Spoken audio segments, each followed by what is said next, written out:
dear friends and scholars, welcome back to all of you once again to your own channel Anand the Law Concept ATLC. Friends, today we are going to discuss two more important topics from the CPC, the Code of Civil Procedure, and the terms are one is a judgment, second one is a decree. Judgement और decree के बारे में आज हम समझेंगे CPC के द्वारा। ये दोनों टर्म्स ऐसे हैं जो कि अपने आप में बहुत ही ब्रॉड हैं और जो नया कोई पढ़ना स्टार्ट करता है लॉ को और उसमें सीपीसी के अंतर्गत तो उसको काफी कंफ्यूजन क्रिएट मिलता है कि डिक्री क्या होती है, जजमेंट कब होता है, डिक्री कब आती है, ऑब्टेन ऑफ डिग्री कब होती है, ये सारे मुद्दे आज हम लोग समझेंगे। तो आइए विदाउट एनी डिले हम लोग शुरू करते हैं। एक बेसिक स्ट्रक्चर तैयार करूंगा, फिर जैसे इंडियन एविडेंस एक्ट का एक प्रॉपर इंपॉर्टेंट सेक्शंस का वीडियो बनाया था वैसे ही सीपीसी का भी आप जैसे कि आप लोग डिमांड कर रहे थे वो तैयार करूंगा। फिलहाल जजमेंट की अगर हम बात करते हैं तो जो सीपीसी है उसके इंटरप्रिटेशन क्लॉज सेक्शन नंबर 2 में है ना, जजमेंट की हमको क्या मिलती है, डेफिनेशन या फिर जजमेंट को डिफाइन किया गया है। जजमेंट क्या होता है? Judgement is a statement by the जज, मतलब जजमेंट, जज और स्टेटमेंट को मिला दिया गया तो जजमेंट बन गया। This is about the judgement. कहां डिफाइन है? सेक्शन 2(9) में है ना। सेक्शन इंटरप्रिटेशन क्लॉज है 2, उसका पॉइंट नंबर 9 है, उसमें ये चीज जजमेंट डिफाइन किया गया है। ठीक है, अब जो सेकंड मोस्ट थिंग होता है जजमेंट को लेकर के वो आती है एसेंशियल्स ऑफ अ जजमेंट, कि एसेंशियल्स ऑफ जजमेंट में क्या क्या आता है। बेसिकली ये एकेडमिक्स के बच्चों के लिए है, जो लोग एलएलबी अभी परसुइंग है उनके लिए बहुत ज्यादा हेल्पफुल है। और जो लोग कॉम्पिटिटिव पर्पस पे वीडियो देख रहा है तो आप सब जान रहे होंगे, इतना आपको शायद मटेरियल ना मिले, लेकिन हाँ मेंस में लिखने के लिए थोड़ा बहुत लेंदी करने के लिए आपको इस वीडियो में मिल सकता है। तो अब एसेंशियल्स की बात करते हैं। तो देखिए एसेंशियल्स में 4 मुख्य बिंदु होंगे जजमेंट को लेकर के। वो क्या होंगे कि पहली बात तो concise statement of the case होना चाहिए। जो भी आप केस सुन रहे हैं एज अ जज, उसका क्या करेंगे आप, कंसाइज स्टेटमेंट ऑफ द जज केस ये आप रखेंगे। ठीक है, उसमें फिर आप लिखेंगे पॉइंट्स ऑफ डिटर्मिनेशन, किन पॉइंटों को आपने निर्धारण किया, मतलब किस पॉइंटों को आपने फैसला सुनाया है। और उसके बाद जो आता है वो होता है डिसीजन देयरऑन, किन पॉइंटों के ऊपर आपने फैसला किया और क्या फैसला किया, ये तीसरा पॉइंट। चौथा आता है the reason for such decision, जो आपने बिंदुओं का निर्धारण किया उनमें क्या फैसला दिया, वो किस ग्राउंड पे दिया, ये आता है the reason for the decision, क्या आपने उस पर डिसीजन दिया, किस ग्राउंड पे दिया, ये चीज आपको इसमें लिखनी पड़ेगी। तो मुख्यतः हमने क्या समझा कि जजमेंट में एसेंशियल पार्ट या फिर कंटेंट्स ऑफ द जजमेंट 4 चीजें होंगी। पहला concise statement of the case या फिर ऑफ द सूट, ठीक। दूसरा पॉइंट ऑफ डिटर्मिनेशन। तीसरा क्या कहते हैं, द डिसीजन देयरऑन, क्या उस पर आपने डिसीजन दिया। और चौथा किस रीजन पे दिया। ये नहीं कि जज भाई साहब कुछ भी डिसीजन दे देंगे, नहीं, वो कोई भी कार्यवाही करेंगे तो उनको उसमें प्रॉपरली रीजन लिखना पड़ता है। जैसे मान लीजिए अगर वो किसी प्लेंट को रिजेक्ट भी कर रहे हैं तो वो भी क्या है, एक तरीके से उसको उन पे रीजन लिखना पड़ेगा कि आप इस प्लेंट को क्यों रिजेक्ट कर रहे हैं, ठीक। या फिर अगर कोई प्रॉपर्टी को रिलेटेड कोई केस आया, भाई साहब ने किसी पार्टी के पक्ष में निर्णय दिया तो उन्होंने किन ग्राउंड्स पे, किन मुद्दों को मद्देनजर रखते हुए उसके फेवर में डिसीजन दिया है, ये चीज उनको मेंशन करनी पड़ेगी। कोई घर की खेती नहीं है कि जुट्टो जैसा मन कहा वैसे निपटा दिया, नहीं, जज भाई साहब को भी डिसीजंस में रीजंस लिखने पड़ते हैं। ये बात होती है एसेंशियल्स में। अब इसकी बात आती है प्रोनाउंसमेंट, कब इसका प्रोनाउंस किया जाएगा जजमेंट। तो देखिए जब पूरा केस सुन लेता है जज, देन आफ्टर प्रोनाउंसिएशन की बात आती है, वो उसको प्रोनाउंस करता है। तो जनरली क्या होता है, जिस दिन उसने पूरा केस खत्म कर लिया, डिस्पोज कर दिया, डेट आ गई है ना, तो उसी दिन देन एंड देयर, तुरंत का तुरंत वो एक ओपन कोर्ट में, ओपन कोर्ट का क्या मतलब, जहां पे सभी लोग मौजूद है, वकील मौजूद है, कुछ एक आध लोग एक्स्ट्रा भी रहते हैं जिनकी नेक्स्ट हियरिंग है, एनी हाउ, है ना। ओपन कोर्ट का मतलब जहां पे लोग मौजूद हो, वहां पे वो प्रोनाउंस करेगा, उसको सुनाएगा जजमेंट को। लेकिन किसी कारणवश अगर वो उस टाइम में उसको नहीं सुना पा रहा है, ठीक है, तो वो अगले 30 दिन में कोई भी एक निर्धारित तिथि या फिर डेट को एक डिसाइड कर देगा कि कि इस डेट को मैं जजमेंट सुनाऊंगा इस केस का, बस इतना ही लिखता है। पर एक जैसा कि हम सिक्योरिटी पर्पज से या फिर कोई एक्सेप्शन के रूप में हम एक और पीरियड डेट ले लेते हैं, तो अगर मान लीजिए 30 दिन के अंदर कोई बहुत ही महत्वपूर्ण घटना घट गई, रीजनेबल ग्राउंड से कि वो नहीं सुना पा रहा है, सर्कमस्टांसेस ऐसे जनरेट हो गए, तो ये मैक्सिमम पीरियड कितना खिंच सकता है, 60 डेज। लेकिन 60 डेज से अब नहीं जाना चाहिए। ये हो गया क्या, जर्नल। अब एक आपको अमेंडमेंट मिलेगा कॉमर्शियल वाले में। कमर्शियल पर्पसेस में या फिर कमर्शियली जो केसेस होते हैं उसमें क्या करेगा कमर्शियल कोर्ट, वो इस टर्म को 90 दिन तक खींच सकता है, मतलब 90 डेज तक वो एक्सपेंड करके 90 डेज के विद इन एनी हाउ वो सुना सकता है। ये होता है pronouncement of the judgement. This is whole about the judgement. और उसकी कॉपी आप एक निर्धारित फीस दे करके आफ्टर द जजमेंट, जब वो जज सुना देता है तो आप क्या कर सकते हैं, न्यायालय में जो भी उसकी फीस है उसको आप पे करके आप उसको प्राप्त कर सकते हैं। ठीक है। अल्टरेशन की भी एक बात आती है एकेडमिक्स में कि क्या कोई जजमेंट पे अल्टरेशन हम कर सकते हैं, तो ये आपको ऑर्डर नंबर 30 के सेक्शन 3 में मिलता है। ऑर्डर नंबर 3 के रूल और 20 के रूल नंबर 3 में ये बात मेंशन है कि अगर जज जब किसी जजमेंट में साइन कर देता है देन नो फर्दर ऑल्टरेशन, कोई भी उसमें फेरबदल नहीं किया जा सकता है। लेकिन इसके भी दो एक्सेप्शंस हैं। क्या एक्सेप्शंस हैं, अगर उसमें कोई क्लरिकल मिस्टेक है सेक्शन 152 के तहत तो वो उसको ठीक कर सकता है। मान लीजिए कोई क्लरिकल मिस्टेक है जहां पे शब्दों में लिखा गया है 1000 रुपए का जुर्माना लगाया जाता है, या फिर और फिगर्स में लिख दिया गया है 100 रुपए, this is a clerical mistake any how, तो वो फिर क्या करेगा, उसको वो ठीक ऑल्टरेशन कर सकता है। दूसरा एक्सेप्शन है रिव्यू का। अब ये भाई साहब रिव्यू क्या होता है, देखिए एक होता है अपील और एक होता है रिव्यू।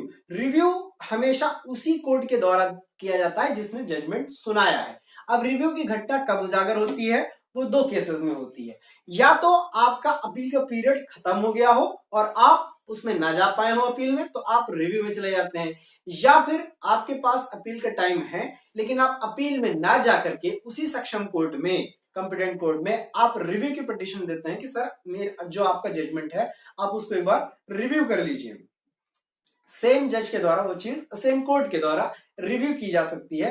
ये विवेक पे होता है, डिस्क्रिशन पे होता है कोर्ट की। ठीक, अगर उसमें वो कोई ऑल्टरेशन करता है तो बात की बात है। अर्थात हमने क्या निष्कर्ष निकाला कि ऑल्टरेशन किसी भी जजमेंट में नहीं किया जा सकता है सिवाय दो एक्सेप्शन के, सेक्शन 152 एंड सेक्शन 114 रिव्यू।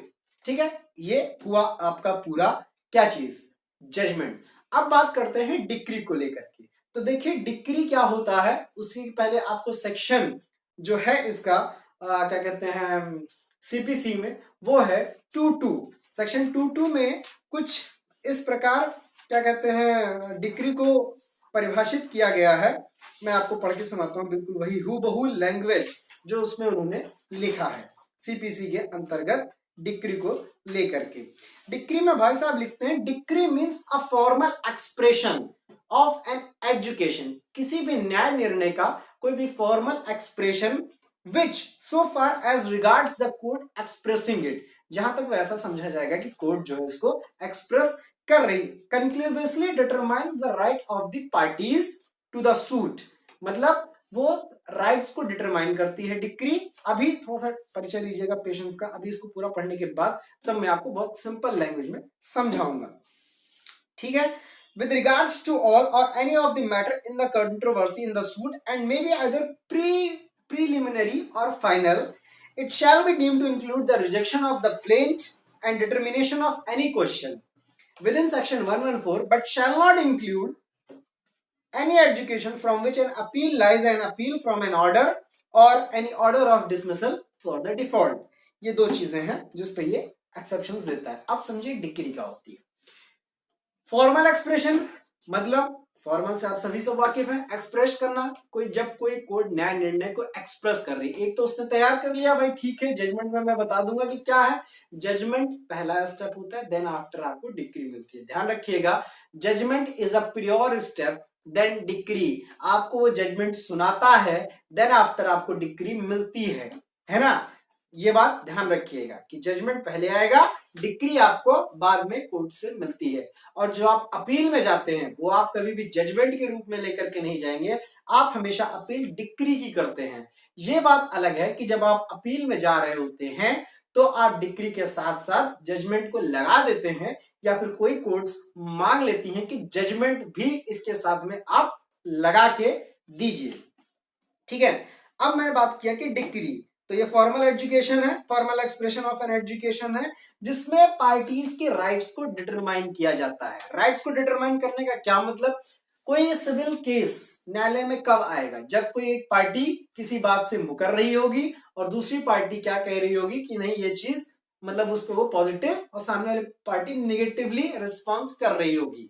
जैसे कोई प्रॉपर्टी का मामला ले लेते हैं ए और बी के बीच में, ए भाई साहब कहते हैं कि ए भाई साहब कुछ नहीं कहते हैं, बी भाई साहब कहते हैं कि सर ये इनकी प्रॉपर्टी है नहीं, और बी कहता है कि ये मेरी प्रॉपर्टी है, जब उस पर कोई कुछ कह रहा है तो, है ना, एक भाई साहब इस बात को डिनाई कर रहे हैं और एक भाई साहब एक्सेप्ट कर रहे हैं कि ये चीज मेरी है, तब वो वहां पे पार्टीज का राइट्स डिटरमाइन करेंगे।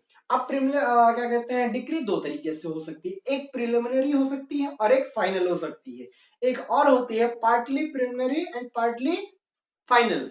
मैं आपको तीनों के बारे में डिफरेंस बताता हूँ। प्रिलिमिनरी वो होती है जब किसी भी केस के दौरान, किसी भी सूट के दौरान कोई एक डिक्री दी जाती है। फॉर एग्जाम्पल जैसे मैं बात करता हूं, तो अगर possession of any immovable land and mesne profit का अगर केस चल रहा है कि वो मान लेते हैं मेंसने प्रॉफिट क्या होता है, अब जब कोई प्रॉपर्टी किसी के कब्जे में होती है अवैध पूर्ण तरीके से, तो उस पर जो प्रॉफिट हो रहा होता है वो भाई साहब वही निकाल रहे होते हैं। ठीक है, तो मैसने प्रॉफिट का मतलब यही है कि जब कब्जा किसी और के पास है या फिर प्रॉफिट कोई और ले रहा है इस प्रॉपर्टी का जो कि अलग बंदे की बिलोंग कर रही है, तो उस पे जो प्रॉफिट उठ रहा है, जो भाई साहब उठा रहे हैं, उसको कहते हैं मैंसने प्रॉफिट।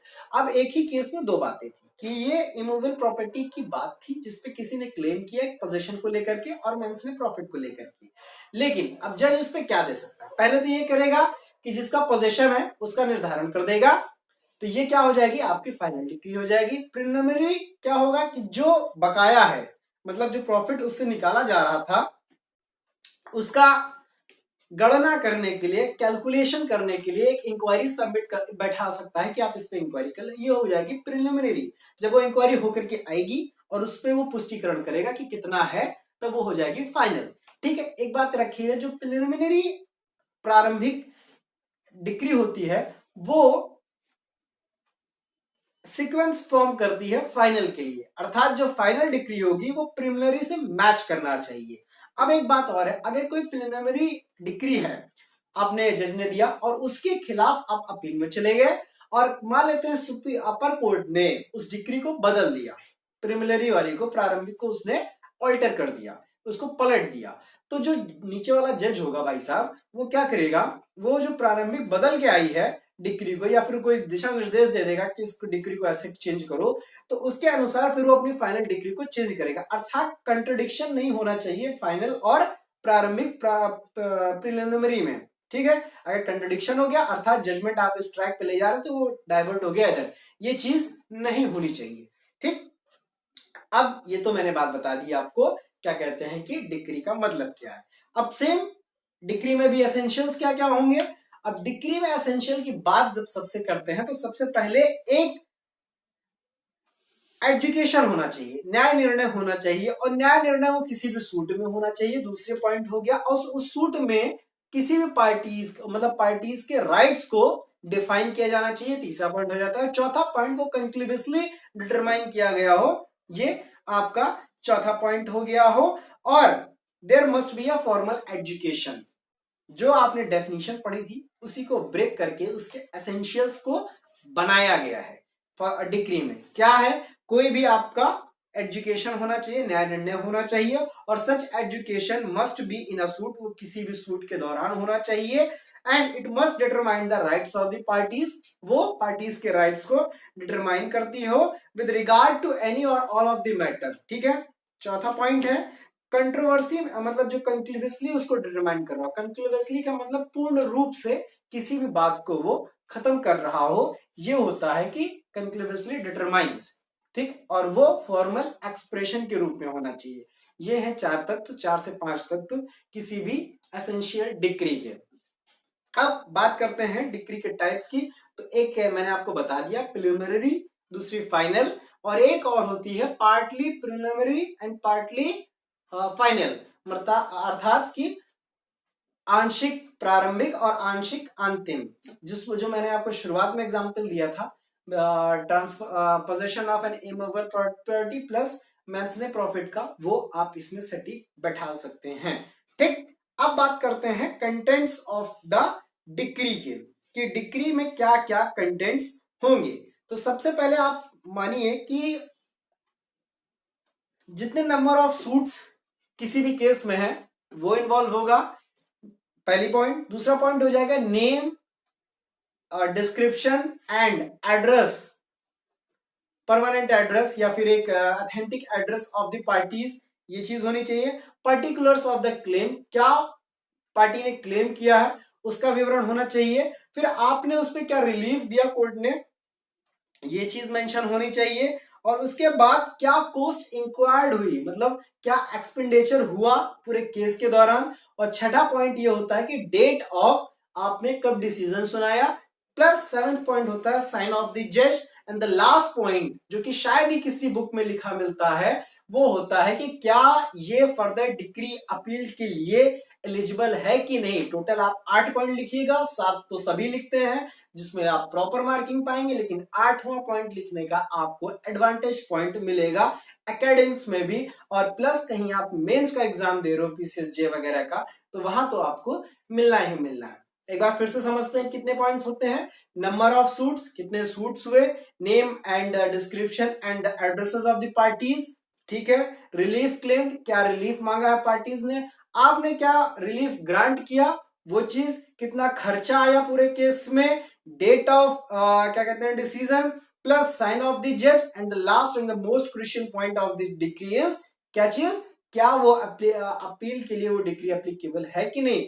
हर डिक्री या फिर जजमेंट कह लें, क्योंकि आप जजमेंट भी अटैच कुछ कोर्ट्स मांगती हैं कि आप डिक्री के साथ में लगा के दो, देखना तो चाहें कि जज ने क्या बोला था प्रीवियस, या फिर नीचे वाले जज ने, ठीक है। तो वो क्या, हर एक जैसा कि मैं बता रहा था कि हर एक डिक्री जो है अपील के लिए एप्लीकेबल नहीं होती है, लेकिन मोस्टली एप्लीकेबल होती हैं। जैसे स्मॉल कॉज कोर्ट होती हैं, उनकी डिक्रियां जल्दी से आप अपील में नहीं ले जाते, छोटे मोटे केस होते हैं रफा दफा कर दिया जाता है। ठीक, अब एक पॉइंट और आता है कि डिक्री आपको कितने दिन में मिल जाती है। तो जो जनरली प्राविधान है, जजमेंट जिस दिन प्रोनाउंस किया गया उसके 15 दिन के अंदर आपको डिक्री मिल जानी चाहिए, डिक्री बन जाती है, आप ले सकते हैं। ये है डिक्री के बारे में। अब कुछ केसेस ऐसे बनते हैं जो कि स्पेशल केसेस के अंतर्गत आते हैं, कि भाई क्या कहते हैं, जो कि आपके सेक्शन ऑर्डर 20 में रूल नंबर 9 से लेकर के 99 के बीच में है, वो आप पढ़ लेना। उसमें कुछ भी ऐसा खास नहीं कहा गया है, या फिर किसी दिन और मेरे पास टाइम रहा लंबा तो मैं उस पर वीडियो बनाऊंगा ऑर्डर्स को लेकर के, जिसमें ये सारी चीजें डिफाइन की गई होंगी। अभी के लिए इतना काफी है। Thank you so much for watching this video and must subscribe and share the channel. Thank you so much, have a nice day.